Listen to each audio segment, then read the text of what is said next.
Agora, gente, eu venho sustentando já há alguns meses aqui que a guerra entre Rússia e Ucrânia não é uma guerra entre Rússia e Ucrânia. Que, na verdade, a gente está diante de uma reedição das guerras por procuração que nós tivemos ao longo da Guerra Fria. Eu tenho sustentado aqui que hoje há um choque que representa a disputa de hegemonia global. O imperialismo, embora ele tenha muitas facetas, ele sempre é capitaneado por uma potência hegemônica, que coordena as ações do capitalismo dominante. Esta potência hegemônica, desde a Segunda Guerra Mundial, no lado capitalista, é os Estados Unidos. Os Estados Unidos, sobretudo depois da queda da União Soviética e do bloco socialista, assumiu a condição de grande potência hegemônica do mundo, podendo transformar as relações de trabalho e produção que se tinha ao longo da Guerra Fria, onde o capitalismo tinha a necessidade de entregar alguns direitos, alguma qualidade de vida para fazer frente ao pleno emprego e à qualidade de vida obtida no bloco socialista.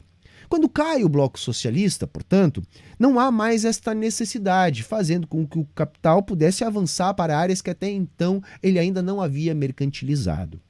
Essa mercantilização fez o capitalismo assumir a sua forma financista, onde a reprodução do capital está muito mais condicionada a uma lógica do mercado financeiro do que a indústria e a produtividade. A questão é que a China fez uma transformação também na sua condição econômica, adotando aquilo que a gente entende como socialismo de mercado, utilizando o Estado, capitaneado pelo Partido Comunista, como força indutora da criação de mercados, com uma planificação representada por um planejamento, ainda que de relações capitalistas de produção de longo prazo, visando o crescimento da nação, redução da desigualdade, pleno emprego e a formação de uma nova lógica global, não mais subordinada ao capitalismo financista de Washington. O fato é que esse modelo criado pela China, ele, dentro da ideologia capitalista, é justamente aquele modelo que o Washington diz que não funciona. Portanto, se anuncia que a China vai quebrar há mais de uma década.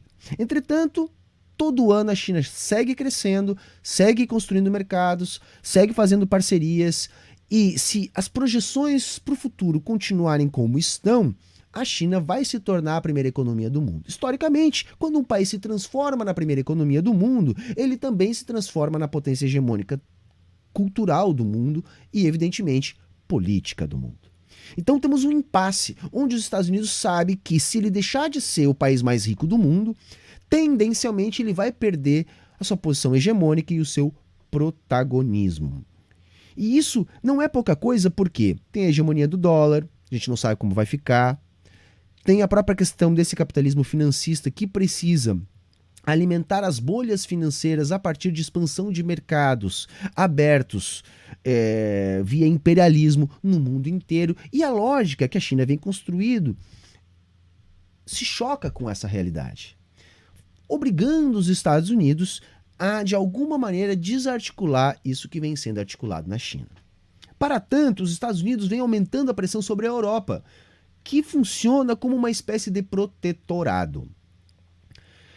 Sendo assim, a Rússia, que tem interesse sobre a Europa, se transformou num trampolim para que os Estados Unidos pudessem desorganizar a economia global a fim de tentar utilizar o seu poder bélico, político e econômico para atingir os seus verdadeiros inimigos do momento, a China.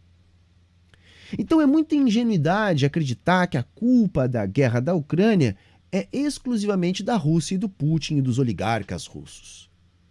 Há flagrantemente um avanço dos Estados Unidos na região, inclusive contrariando acordos fundamentais para a dissolução da União Soviética.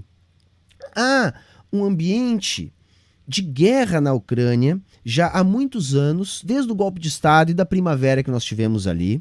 Então a região do Donbás vem permanentemente em guerra há pelo menos 7 anos. Então a guerra não começou há 1 ano e pouco com a invasão russa.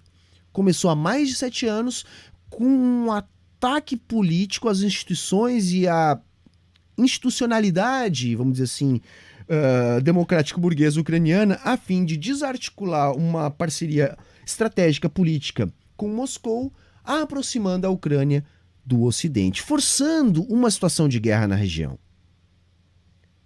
Então é lógico que, olhando superficialmente, houve um ataque russo à Ucrânia e a Ucrânia é coitadinha. Vejam, eu não estou nem falando da presença nazi nos exércitos oficiais ucranianos. Eu não estou nem falando de que toda vez que o presidente da Ucrânia, o Vladimir Zelensky, vai postar uma foto de algum soldado, aparece um soldado com algum símbolo nazi. Eu não estou nem falando disso. Eu não estou nem falando do culto, né, o Stefan Bandeira. Eu não estou nem falando do batalhão Azov e tudo aquilo que a gente já sabe da relação entre fascistas e exército ucraniano.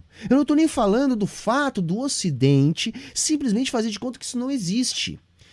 Da mesma maneira que o Ocidente fez lá antes da Segunda Guerra, quando não via problema nenhum nas ações do Hitler, imaginando que o alvo do Hitler era os soviéticos.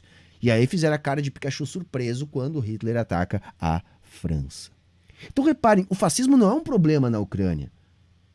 O problema são os russos. E eu quero mostrar um vídeo para vocês que ajuda a corroborar essa minha tese. É um general estadunidense falando, o vídeo é rápido, tá legendado, que vocês prestem atenção, tá? E que, se for o caso, depois voltem para entender o que ele tá falando. Mas ele tá falando justamente disso, dessa guerra por procuração, que na minha avaliação tá acontecendo na Ucrânia.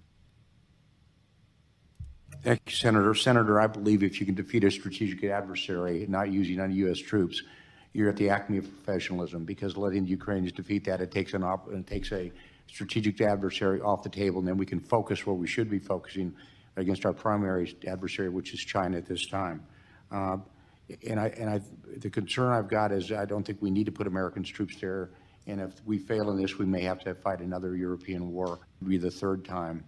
And I don't think we should do that or need to do that as well. Bom, acho que é autoexplicativo, né? Se vocês leram ali, acho que é autoexplicativo. O objetivo, na verdade, é usar os ucranianos como bucha de canhão. Resumindo, galera, é isso que ele falou. Olha, o nosso objetivo é utilizar os ucranianos como bucha de canhão. Então, assim, eu penso que eu tenho razão sobre o que eu estou avaliando sobre a guerra. E desse modo a gente tem que pensar que a gente pode estar diante de uma nova fase de guerras. De guerras. Porque para os Estados Unidos, criar guerra, né, sempre foi altamente lucrativo. Sempre foi um bom negócio político e econômico para os americanos.